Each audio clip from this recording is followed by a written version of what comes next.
ইসলাম নারীদেরকে শস্য ক্ষেত বলেছে। এই আয়াতটা নিয়ে বহু সমালোচনা হয় যে আল্লাহ পাক রব্বুল আলামিন বলেছেন সূরা বাকারা চ্যাপ্টার 2 ভার্স নাম্বার 223, আল্লাহ পাক রব্বুল আলামিন বলেছেন নিসাউকুম হারসুল লাকুম, তোমাদের স্ত্রীগণ তোমাদের জন্য ক্ষেত স্বরূপ, চাষের জমি স্বরূপ। এখন আল্লাহ পাক রব্বুল আলামিন চাষের জমি কেন বললেন? নারীদেরকে এখানে অসম্মান করেছেন না। ইসলাম নারীদেরকে এখানে অসম্মান করেছে, চাষের জমি বলেছে। আদতে কি তাই? এখানে আল্লাহ পাক রব্বুল আলামিন কি বোঝাতে চেয়েছেন? আল্লাহ কোন কোন সময় মানুষের ভাষা দিয়ে মানুষকে বুঝিয়েছেন যাতে মানুষের জন্য এটা বোঝা সহজ হয়। বিভিন্ন দুনিয়ার উপমা দিয়ে আল্লাহ পাক রব্বুল আলামিন বুঝিয়েছেন। একজন কৃষককে জিজ্ঞেস করেন যে চাষের জমির মূল্য কি। একজন কৃষক বোঝে যে চাষ করে, কেননা তার কাছে চাষের জমিটাই হচ্ছে তার সম্পদ।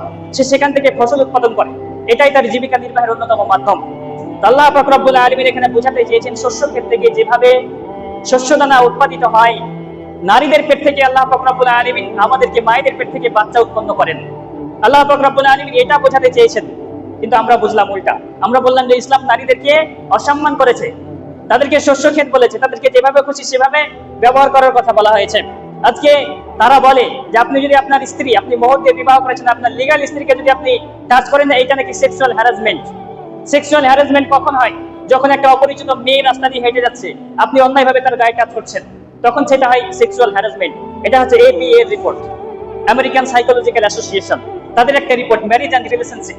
সেখানে স্পষ্টভাবে তারা বলছেন যে এটা সেক্সুয়াল হ্যারাসমেন্ট নয়, এটা লিগ্যাল। কিন্তু আজকে নারীবাদীরা এই কথাটা বলে যে ইসলাম নারীদেরকে অসম্মান করেছে, তাদেরকে শস্য ক্ষেত বলেছে। আসলে আল্লাহ পাক রব্বুল আলামিন শস্য ক্ষেত বলতে বুঝিয়েছেন যে শস্যর ক্ষেত থেকে যেভাবে শস্য উৎপাদিত হয়, মায়েদের পেট থেকে সেভাবে সন্তান উৎপাদিত হয়। একজন কৃষকের কাছে তার সবচাইতে মূল্যবান সম্পদ হচ্ছে তার চাষের জমি। একজন হাজবেন্ডের কাছে তার সবচাইতে মূল্যবান সম্পদ হচ্ছে আল মারআতু সালিহা, একজন নেককার স্ত্রী। আল্লাহ রাসূল সাল্লাল্লাহু আলাইহি ওয়াসাল্লামের হাদিস। তো এখানে শস্য ক্ষেত বলতে তাদেরকে অপমান করা হয়নি।